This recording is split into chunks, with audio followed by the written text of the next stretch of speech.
Amener 10 millions de personnes à recevoir au moins une dose de vaccin contre la COVID-19 d'ici la mi-avril. C'était l'objectif du gouvernement français et il devrait atteindre cet objectif dans les prochains jours, une semaine avant la date prévue.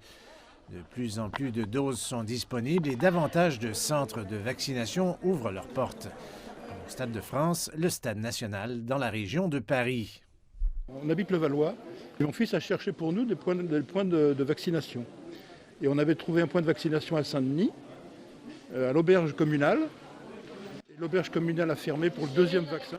L'idée d'un méga-centre pour les vaccins pose également un méga défi pour les fournitures et l'administration. Les pompiers ont été amenés à participer à la campagne. La situation, elle va forcément s'améliorer. La brigade de sapeurs-pompiers de Paris, depuis le début de la crise, elle a mené beaucoup d'actions, elle a pris en charge des malades, elle a fait des transferts de malades. À chaque fois, on intervenait auprès de gens qui étaient malades. Là, aujourd'hui, on intervient auprès de gens qui sont en bonne santé et l'objectif, c'est que ces gens-là ne tombent pas malades. L'équipe qui gère le centre de vaccination qui a été mis en place ici au Stade de France dit qu'elle a la capacité d'administrer 10 000 doses par semaine. Plus tôt dans l'année, il y avait des obstacles bureaucratiques majeurs en France. Des centres de vaccination ont été construits, mais leurs approvisionnements en doses étaient inférieurs aux prévisions, voire aucune n'est arrivée.